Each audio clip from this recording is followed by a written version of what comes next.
딱 맞는 사람이 있다라면은 인공관절 부분 치환술이 굉장히 좋은 옵션이 될 수 있습니다. 거기에 대해서 제가 오늘 설명 좀 잘 드려볼게요.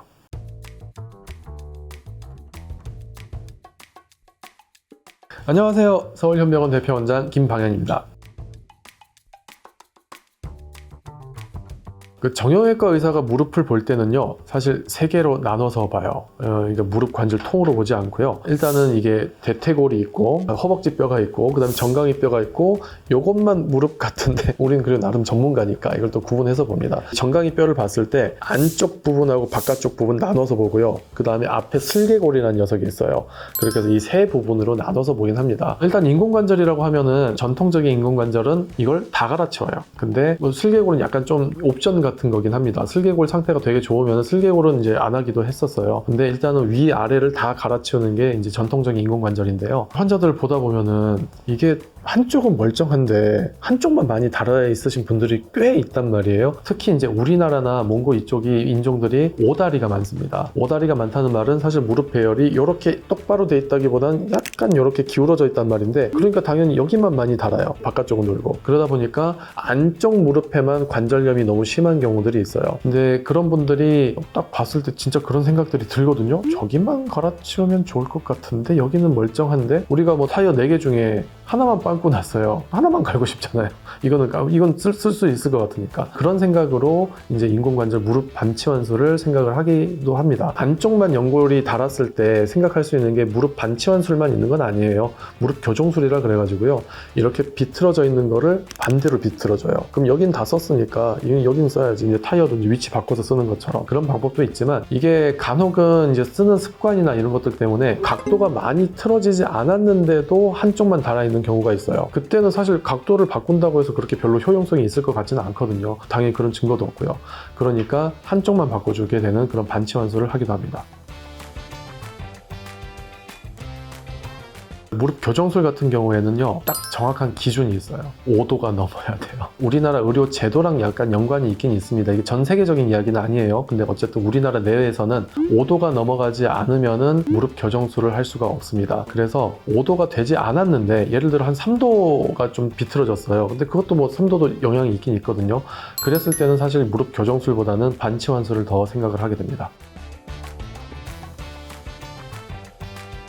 그건 맞는 말이에요. 근데 그게 해당하는 경우가 있고요, 그렇지 않은 경우가 있어요. 가장 큰 문제가 뭐냐면요, 인공관절에 수명이 있다는 겁니다. 그래서 전치환술을 했을 때 만약에 인공관절 수명이 있고 사람도 수명이 있잖아요. 저 100만 년 살 거예요? 아니잖아요. 사람이 수명이 닿을 때쯤 인공관절도 수명을 다하는 타이밍이면 제일 좋아요. 만약에 그게 비슷할 것 같다, 사람의 수명이 다하는 것과 인공관절 수명이 다하는 것과, 그때는 사실 반치환술 잘 안 합니다. 그냥 전치환술을 해요. 똑같은 논리로.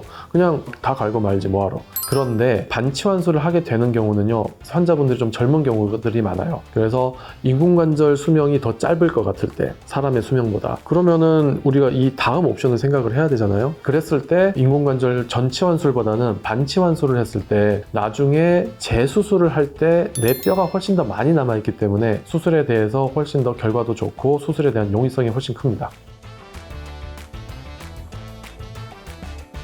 꽤 있어요. 이게 전치환술 같은 경우에는 아무래도 뼈를 깎아내야 되는 양도 훨씬 더 많고요. 그리고 이 무릎을 훨씬 더 많이 열어야 돼요. 그 반치환술에 비해서는. 그래서 재활에 있어서 환자분의 불편감이나 재활을 해야 되는 양이나 이게 꽤 차이가 많이 납니다. 전치환술 하면 못 달리잖아요. 전치환술하고도 달리시는 분들 계세요. 전치환술을 하시는 분들이 워낙 고령이시다 보니까 우리 할머니 할아버지들이 막 자주 달리진 않으시잖아요. 그래서 그런 거지, 뭐 젊은 사람들 전치환술 할 때가 가끔 있습니다. 뭐 안타까운 일이지만. 근데 그런 분들 달리십니다. 반치환술하고 전치환술의 어떤 그 운동력의 어떤 네. 차이는 별로 없나요? 운동력 차이도 좀 있긴 있습니다. 아무래도 반치환술이 전치환술보다는 내 무릎 구조가 훨씬 더 많이 살아있는 상태거든요. 그래서 좀 더 운동 능력이 좋긴 좋습니다.